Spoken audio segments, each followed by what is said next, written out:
Welcome to Unmute Yourself, the podcast. I'm Nancy Medoff, author, speaker, and coach. And I'm Beth Knaus, creative copywriter and the owner of That's a Spade Copywriting Services. We are done being polite and ready to get real about confidence, boundaries, and self-respect, both personally and in the workplace. Beth and I first met when we collaborated on the best-selling communication handbook for women, Unmute Yourself and Speak Up to Stand Out. Now we are amplifying our message and taking it on the road with Unmute Yourself, the podcast. Warning, there may be, no, who are we kidding, will be some adult content. We have a bullshit button and we're not afraid to use it. So buckle up, buttercups, because here we go.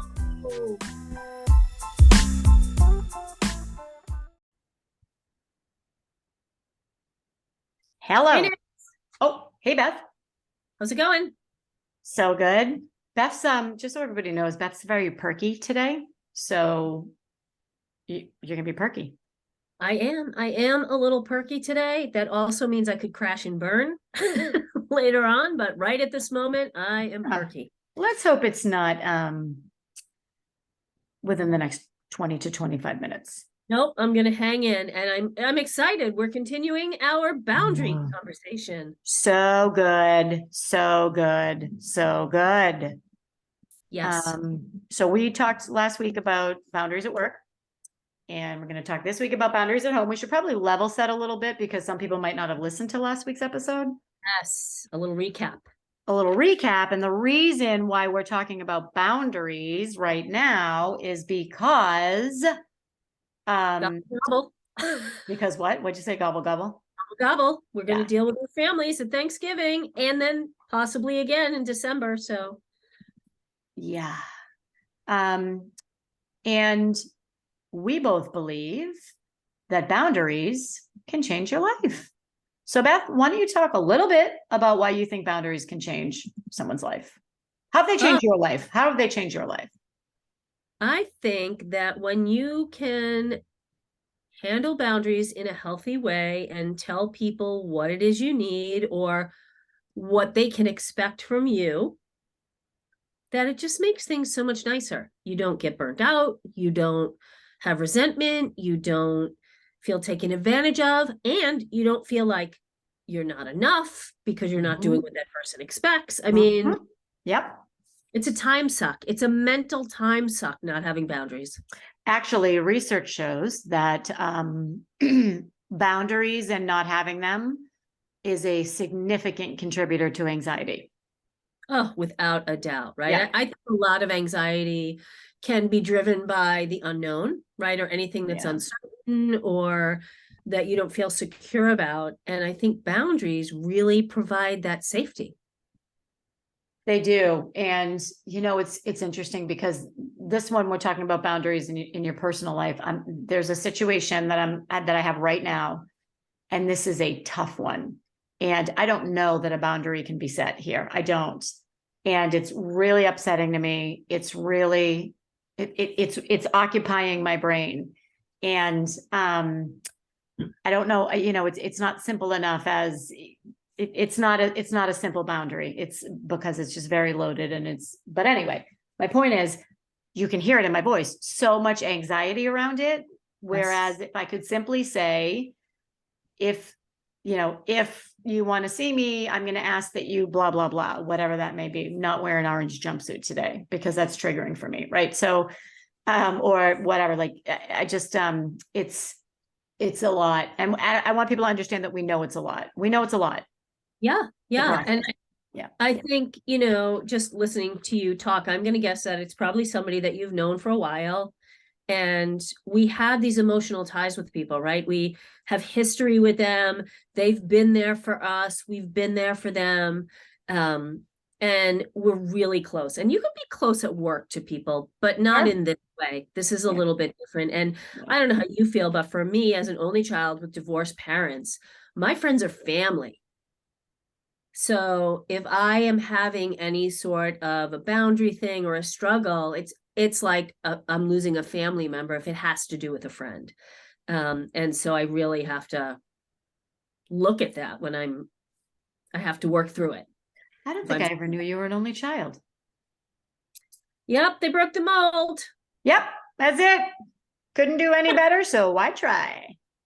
Yep, Yeah. yep. So, and I'm going to repeat what I said last time because Please you were do. really excited last time when I said it. When you set boundaries, it helps those who can't. So that quote is from a world famous creative copywriter named Beth. So can you say it again? Because it made me think of something. Yes. When you set boundaries, it helps those who can't.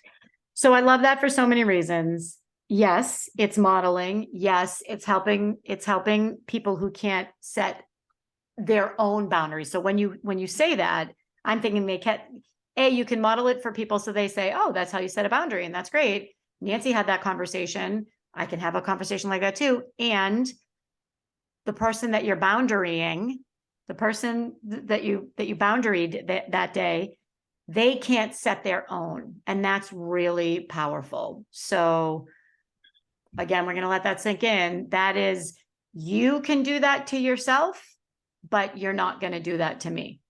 Right. I care more about my happiness and how I need to live to let you do that. That's deep, deep, It's deep. deep. Deep stuff. One of the other things we talked about was choosing discomfort over resentment. And that was not famous creative copywriter Beth Knaus. That was Brene Brown. So, and one of the things I talked about was I grew up in a family with zero boundaries, none, all kinds of inappropriate discussions, all kinds of inappropriate behavior. I mean, we were fun, but no boundaries.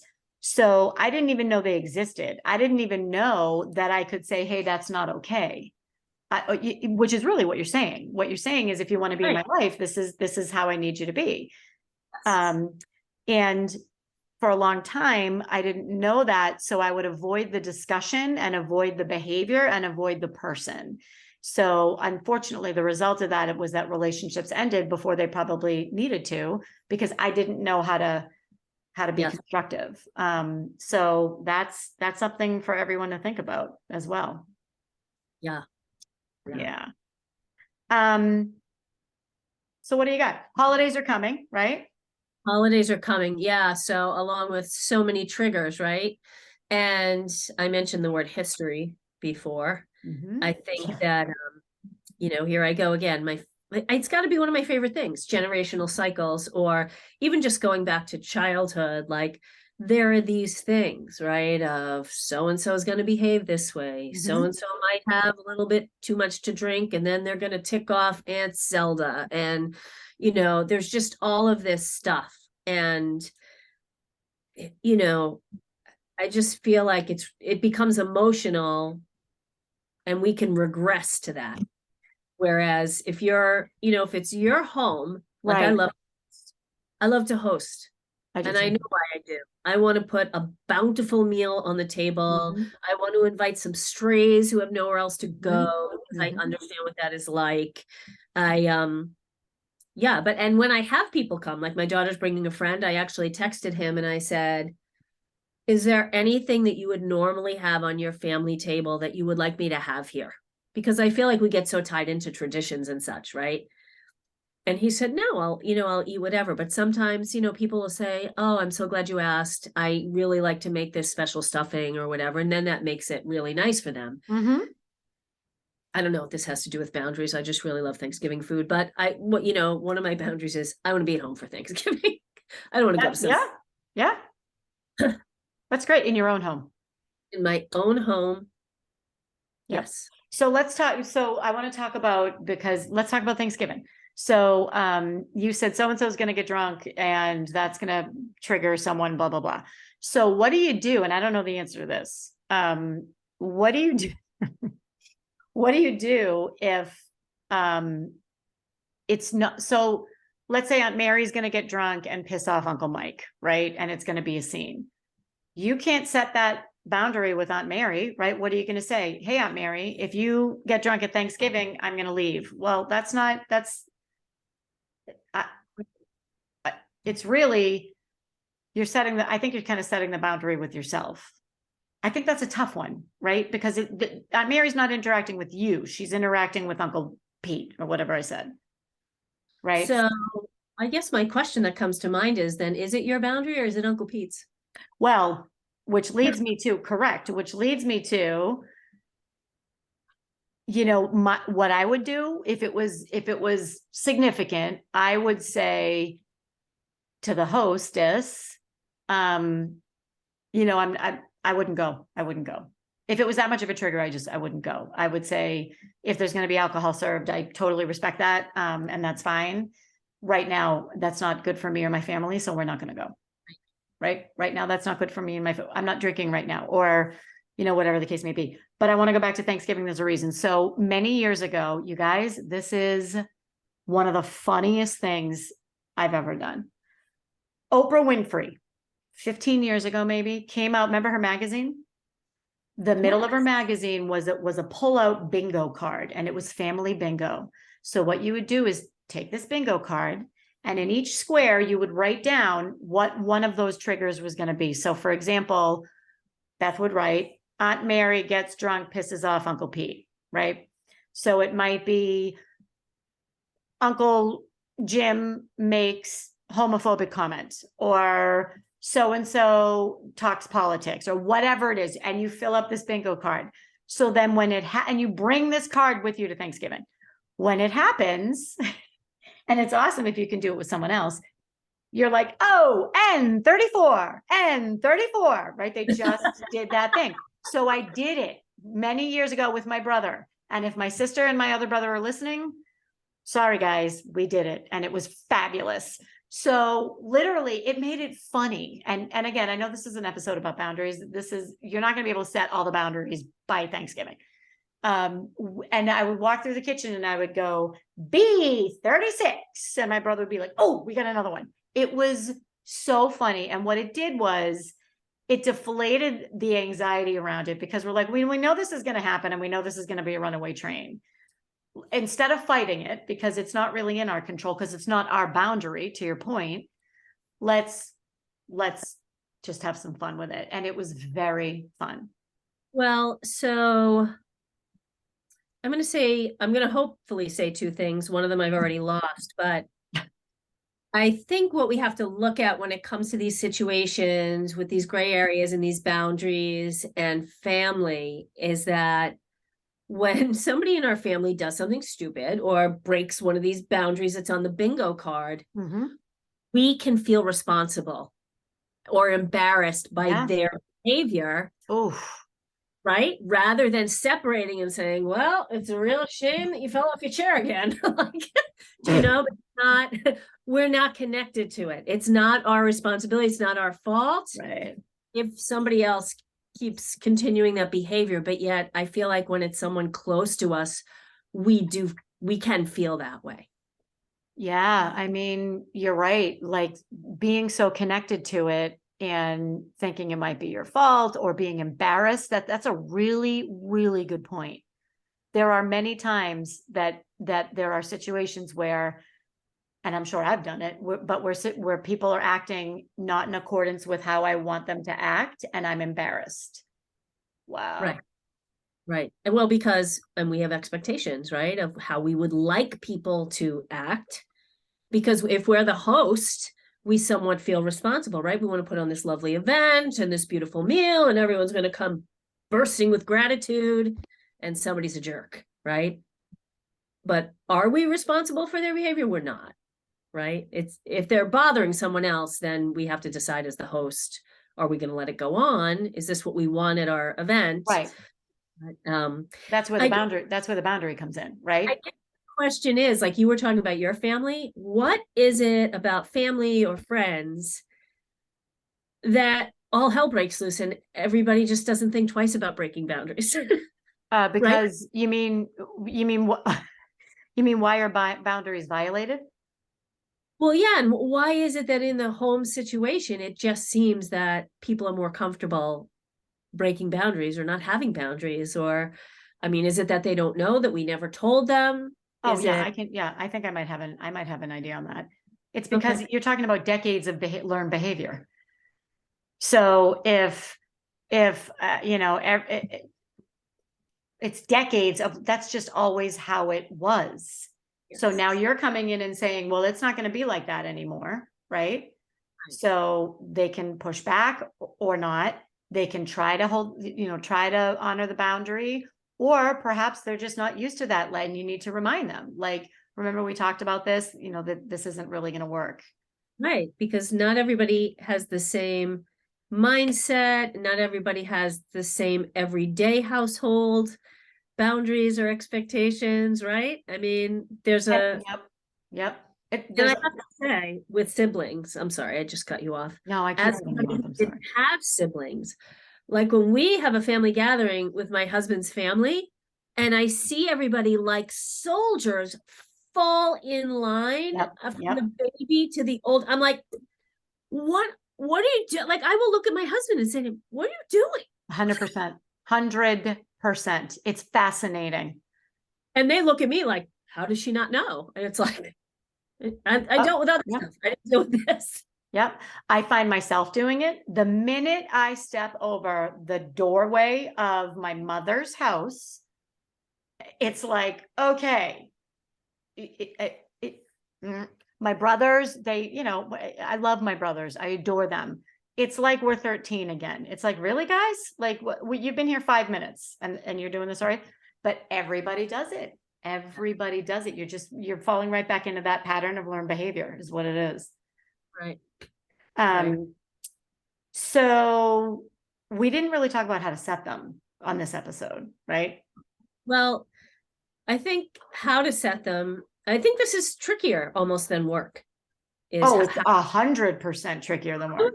What's a boundary that you put in place? Let's have a little fun. What's a boundary you put in place, like specifically around Thanksgiving? Oh, around Thanksgiving?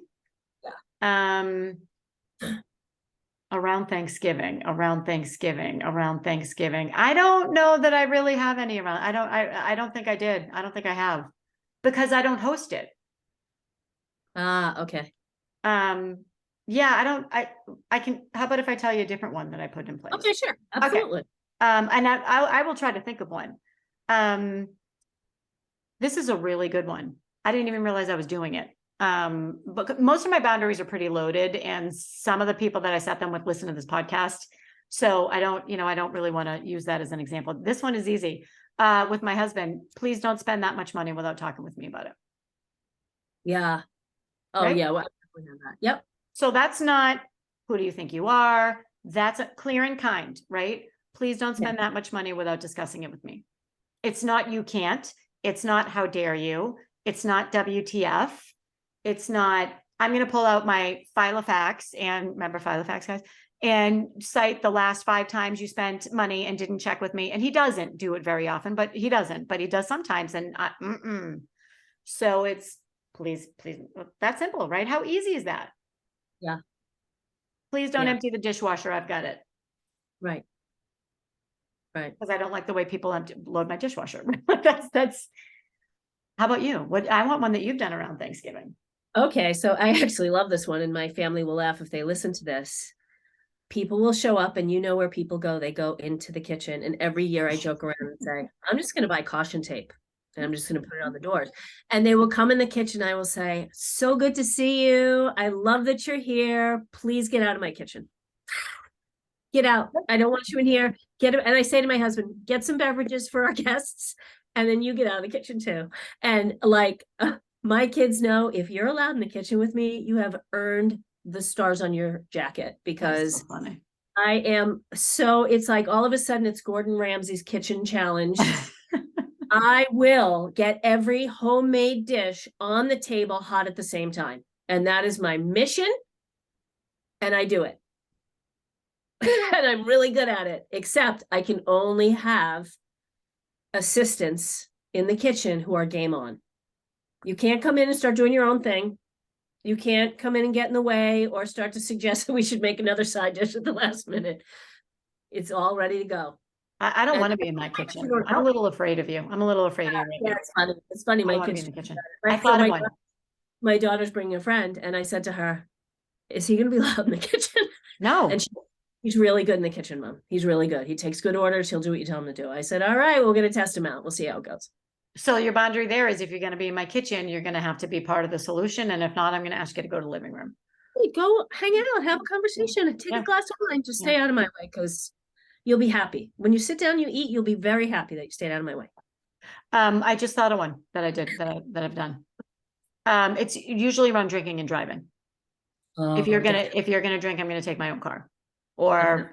if you're gonna drink, I'm gonna ask you to give me your keys and I'll send you and we'll get you an Uber. That's usually what it's around. And Yeah. that's, that to me, I think that's a great one. I think it's a really good one. Yeah. Yeah, So did we talk about how to set them with people? Did we talk about that? Clear and yeah, kind. let's talk about it. Okay. Simple, straightforward language. What I think is really important is, and this was an aha moment for me. And in the other episode, I talked about when I listened to Brene Brown's podcast, and she literally tells you exactly how to set one. So does Melissa Urban in her book of Boundaries. She has scripts. It's fabulous. You don't have to, simple, straightforward language, and you don't have to justify it. And if you justify it, you're opening yourself up for negotiation and it's not negotiable. B, there's a little bit of, you might sound judgy, right? Like you're judging their behavior, and it doesn't matter if you're judging it or not. That's not what the boundary is about. The boundary is about, here's how to be with me. And Yes. I remember I needed to set a boundary with someone I'm very close to. And on my phone, I had written this like 4-page, this is what happens, and this is the result that's been in the past. And let me give you another example. I mean, it was 4 pages. And I'm like, I can't believe I almost said that to that person. Like, can you imagine how they would have felt if I had been like, I need you not to do this, or I need you to do this, and here's why, and here's 4 pages of why you suck, basically. Right. And I was like, wow. So you don't have to over explain it. And in fact, that will backfire. And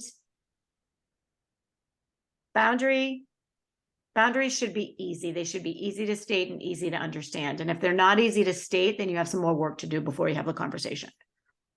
Yeah. And I think this takes practice, right? Because I think one of the reasons we want to say so much is that we want the person to understand. We don't want them to feel hurt or upset. We're not looking to hurt anyone's feelings, but we also are looking not to get hurt or upset. Yeah. And yep. that in mind, and this is a great place for a reminder of my favorite thing, facts and feelings, right? The fact is, this person does X, Y, and Z, and it makes me feel this, and I don't want to feel this. So I need to set a boundary around it so that we can enjoy our time together. Yep. I have another good example. Go ahead.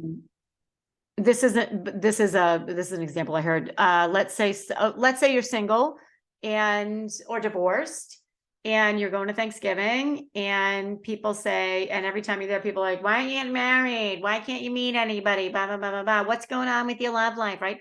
All you need to do, clear and kind. We're not talking about my love life today. Let's talk about something more interesting. The end. Yeah. Right? Yeah. Or if it's so-and-so always comments on your weight, right? Hey, I'm looking forward to seeing you at lunch next week. I want you to know that we won't be talking about my weight. I prefer we not talk about my weight. That's great. I'm going to need you not to comment on my weight or my appearance or my love life or whatever the case may be. Yes, I agree. It's that simple, right? Yeah. Do you think I should share the Brene Brown example about the friend and the party again? Yes, go ahead. Definitely share it again. That's a good one. It's worth it because some people didn't hear it. So this is a really good one. And I'm not sure if the second half of this I'm remembering correctly, but this is true story. Brene Brown had a friend who drinks. And by the way, she doesn't drink. This doesn't have anything to do with it, but I think that's an interesting side note. I would love to see you and your family at my party this year, but if you decide to come, I'm going to ask you not to drink. Okay. So now imagine being on the receiving end of that. And I'm going to tell you about a similar conversation someone had with me a long time ago. First, you're taken aback, right? So the friend didn't get it. And she said, oh yeah, I got a bit out of hand last year. I'll have to tone it down. And Brene responded by saying, I'm not asking you to tone it down. I'm saying that if you come to my party, I'm asking you not to drink. Very clear. I'm not asking you to tone it down. And she restated her boundary. And by the way, the friend didn't come. They had a row about it. And then a couple of years later, the friend came back into her life and, had stopped drinking or something like that. So I remember when I was first living in Chicago, I was drinking quite a bit. And the woman who said this to me may listen to this podcast. I hope she does.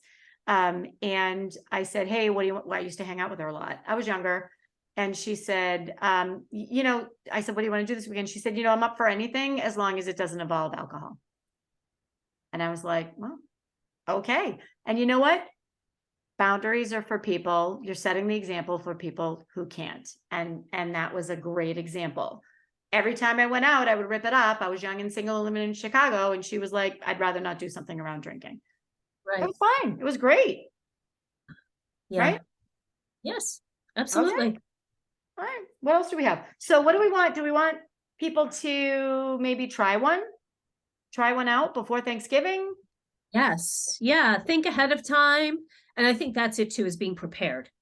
Right. In the 100%. Yes. where if we're not prepared and it happens, if you think you're going to pull out a clear and kind boundary, the odds are against you. So, so think ahead of time. What's something that makes you uncomfortable every year? And why does it make you uncomfortable? And how you're going to ask for it to not take place again. I would agree with that. I would say write it down. And I would say pick one. Choose one. If you're not used to doing this, choose one, write it down, practice it. If it doesn't sound clear and kind, you have more work to do. And say as little as possible, right? Say as little as possible. Right. Yeah. Yeah. And again, there's some scripts out there. So there's plenty of videos with Brene Brown. There's podcasts with Brene Brown. Just Google Brene Brown podcast boundary. And Melissa Urban's book called The Book of Boundaries actually has written out scripts, the actual script for you to use. Also on Instagram, she has them too. She's fantastic. And they're pretty life-changing. Whoops. Particularly as we head into the holidays and as we all come back from the pandemic, which was the ultimate boundary. No one can see me, talk to me, or interact with me. So I'm good. Right. So we all need a little practice. Are you going to practice one, Beth? Do you have one that is there one looming out there for you? One. I mean, honestly, it depends on who comes to my house, but I'll have to think about that. I'm going to keep everyone posted on the big one. It's a big one. Okay. I don't think it's Thanksgiving specific, but it's a big one. Yeah, that's a great.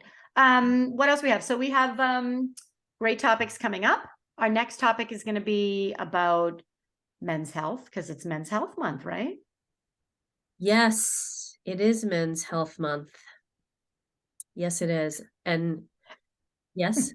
So we'll be talking about, we talk about men and their confidence and the difference with imposter feeling is that they lack confidence, but they do it anyway.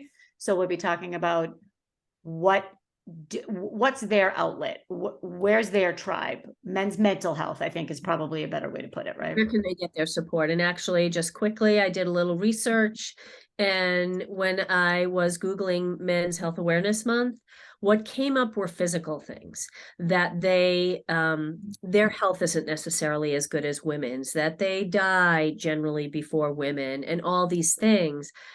There wasn't an equal amount of mental health. And I think that that's something that really needs to change.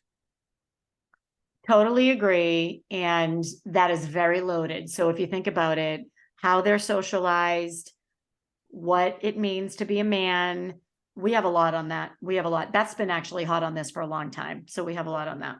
And what we can do to support the men in our lives, right? This podcast is, for women, not exclusively, but we have male listeners and we all have men in our life that we care about and love. And how can we? So until we get to that topic, we ask that maybe you keep your eyes open for where in your life can you support the men that you love and respect. Love it. Go out and boundary someone. And if you want the Turkey Day bingo card, send me an email, nancymadoff@nancymadoff.com. I will find it for you. Oh, Beth wants it, but we can't tell her family. Okay. All right. So until next time, we'll see you soon. All right. Lovely to see you, Nance. Good to see you, Bethy. Bye.